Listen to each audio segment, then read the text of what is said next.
Bonjour ou bonsoir en fonction de l'heure à laquelle vous regardez cette vidéo. Merci d'être avec nous. Je vais vous présenter la dernière sélection de l'équipe d'Excalibur. Ma sélection va concerner des jeux plutôt, on va dire, experts. J'aime pas trop ce terme parce que expert, ça veut dire tout de suite inaccessible, alors que c'est pas du tout le cas. C'est une question qu'il y aura un peu plus de règles. Donc, un peu plus d'investissement personnel, plus de profondeur dans le jeu, mais c'est pas pour autant que le jeu en devient difficile en soi. Il y a plus de possibilités et c'est justement ce qui en fait la saveur, on va dire.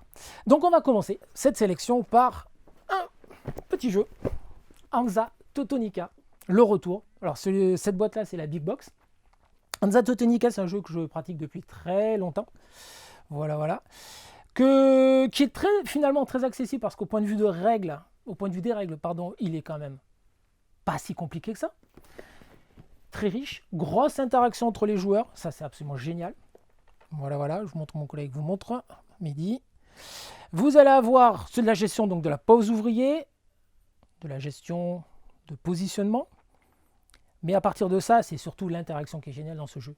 Vous allez avoir tout le temps en permanence besoin de regarder ce que fait l'adversaire, ce que font les adversaires, ce dont vous avez besoin, se servir d'eux pour pouvoir faire des actions. C'est ça qui est absolument génial dans Hansa Teutonica. Je ne peux pas aller trop loin dans les règles parce que c'est du jeu expert et qu'on aurait vraiment besoin d'en rajouter, ce que j'aimerais bien faire, mais là ça va être un peu compliqué, le temps ne nous est pas suffisamment important pour la vidéo. Alors donc Hansa Teutonica, mon premier choix. Vous allez avoir après... on arrive dans quelque chose d'un peu plus, alors pas beaucoup plus lourd, mais Trajan. C'est Feld. Feld, j'adore Feld. Tous les jeux de Feld sont des pépites. Feld fait partie de mes auteurs préférés. Alors, Trajan. Pour ceux qui connaissent, il y a la mécanique de l'Awalé, jeu africain. Alors, l'Awalé, dans ce jeu, est présent par rapport à vos actions. C'est ça qui va être absolument terrifiant à faire, on va dire. Terrifiant n'est pas le terme trop violent non plus, il ne faut pas le prendre comme ça. C'est surtout le plaisir de le jouer.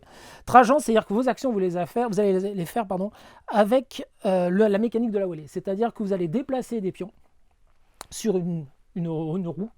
Et ces pions vont vous permettre de faire des actions. Mais faut-il que les pions soient au bon endroit, avec les bonnes couleurs, pour pouvoir faire les bonnes actions au bon moment. Donc vous voyez, la complexité, elle est uniquement, je dirais, surtout là, parce qu'après, c'est une question de gestion, de placement, de récupération de ressources. C'est pas le plus dur. Mais ce qui est génial dans ce jeu, c'est ce système de roue et d'awalé. Franchement, à tester, c'est vraiment très bien.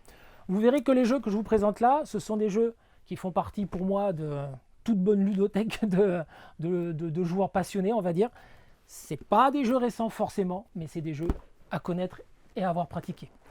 Maintenant, nous allons continuer avec Keyflower. Keyflower, très bon petit jeu ça aussi. Petit, c'est plutôt affectif que par rapport à la taille du jeu. Keyflower, ce qui est absolument génial dans ce jeu aussi, ça va être aussi, et ça vous allez le remarquer, c'est souvent ça qui reviendra dans mes jeux, c'est l'interaction entre les joueurs qui va être omniprésente aussi à ce niveau-là. Alors, Keyflower, vous allez avoir un système de gestion. Vous allez avoir un système d'enchères qui est quand même très particulier par rapport à tous les autres jeux de jeux d'enchères, on va dire. C'est-à-dire que là, l'enchère, excusez-moi si je commence à mal parler, ça va être la gestion de vos meeples. Et vos meeples, c'est votre monnaie en quelque sorte d'enchère. Et ces meeples, vous allez les positionner à différents endroits sur le plateau, et ça va vous permettre de faire différentes actions. Les tuiles que vous allez récupérer, ça va développer votre territoire, mais ce qu'il faut surtout bien prendre en compte dans ce jeu, c'est regarder ce que les autres font, parce que vous allez pouvoir utiliser vos propres meeples pour les mettre sur leur construction et profiter de leur construction. Bien sûr, vous leur donnerez le meeples, mais en contrepartie, vous aurez l'action. Mais après, comme c'est aussi... Alors les meeples, on ne connaît pas les meeples des adversaires, ce qui fait que du coup, par rapport aux couleurs, il y a plusieurs couleurs qui vont faire que si je mets un meeple d'une certaine couleur sur une tuile, les autres joueurs, pour faire la même action, devront doubler la quantité de pions qui ont été mis dessus. Enfin, en mettre un de plus. Pas exactement doubler, mais un de plus. Donc du coup, si je sais que l'adversaire n'a plus trop cette couleur en main, je vais lui mettre un meeple de cette couleur, histoire de le bloquer. C'est ça qui est vraiment très bien. C'est très interactif aussi. Bien regarder ce que font les autres joueurs. Voilà, ça c'était Keyflower. On continue avec Fluviages. Alors là, on attaque par contre du très lourd. Là par contre, voilà, il faut s'armer de patience, il y a une bonne heure de règles. J'ai bien dit une bonne heure de règles. mais c'est le jeu de civilisation par excellence. C'est une pépite. Alors, Fluid Edges, alors je vais vraiment pour le coup pas trop aller loin dans le détail parce qu'il y en a vraiment pour un gros moment à expliquer la façon de jouer à ce jeu. Par contre, hyper riche. Alors quand je dis hyper riche, c'est que franchement d'une partie sur l'autre, vous n'aurez jamais deux fois les mêmes parties. Pour le prochain jeu, le jeu qui va suivre, c'est la même histoire.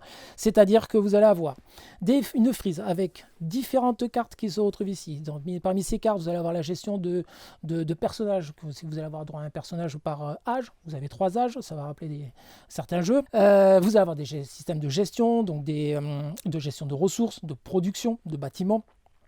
Et ce qui est très important dans ce jeu, c'est l'équilibre dans votre jeu.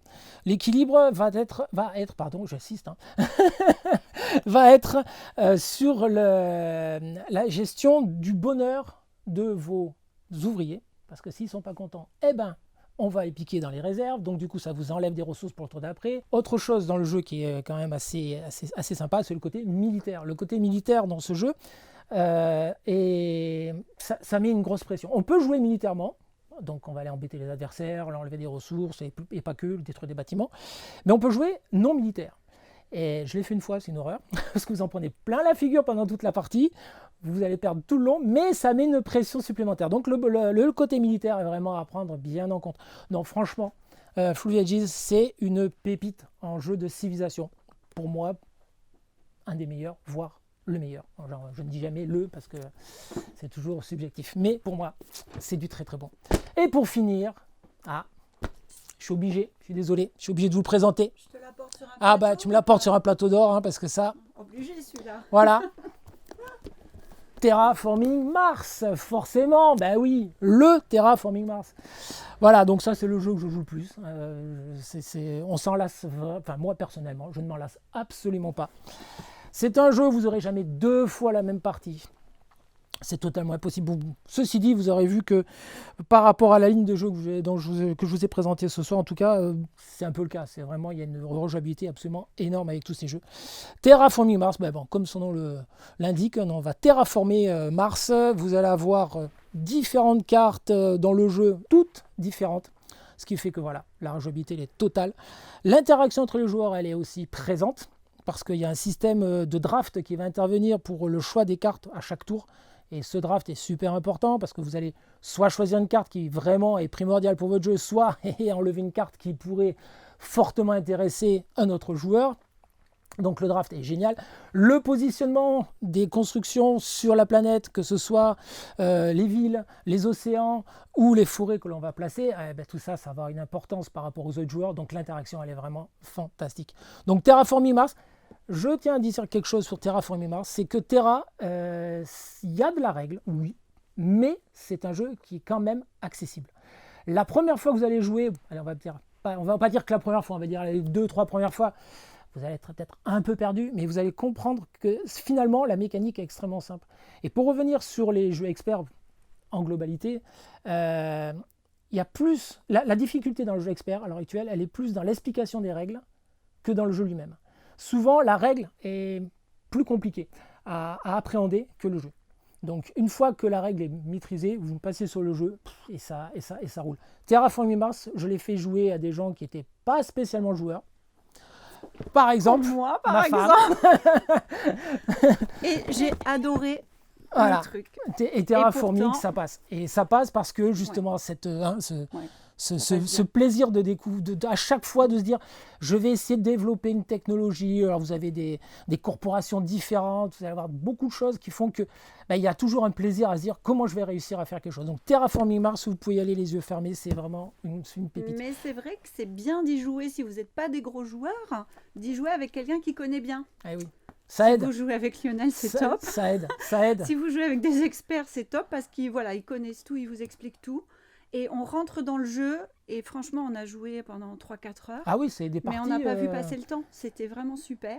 Enfin, moi, j'ai adoré. Oh, pourtant, oui, je ne suis pas une grosse joueuse, mais franchement, voilà. Matériel super, donc voilà. à mettre sous le sapin. Hein. C'était ma sélection.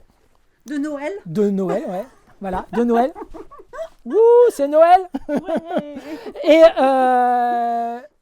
il y a beaucoup de jeux anciens, c'est le moins qu'on puisse dire, Mais pour moi, ce sont des jeux que je voulais remettre en avant pour Noël, parce que ce sont vraiment d'excellents jeux. Voilà. Sinon, pour dire quoi, ben, on vous souhaite un super et joyeux Noël, avec tout plein de jeux sous le sapin. Des enfants aux experts, voilà, parce qu'on a fait le grand écart, du coup. On finit. À commencer les enfants, je finis par les experts. Voilà. Et avec on espère que toutes les petites vidéos de l'équipe vous ont plu. Oui. Et puis, on vous attend au magasin. Voilà, portez-vous bien. Faites attention. Si cette vidéo vous a plu, ben vous avez qu'à la liker. Si vous avez des petits commentaires, je suis preneur. On est preneur d'ailleurs de tous les commentaires. De tout assez. Et vous pouvez nous retrouver sur tous les réseaux sociaux. Comme d'habitude, vous avez l'habitude, il n'y a pas de problème. Avec un grand plaisir, on vous retrouvera au magasin si vous avez des questions. Et je suis à votre disposition si vous avez d'autres questions plus personnelles par rapport à ces jeux. À bientôt au magasin. Merci. Au revoir. Au revoir.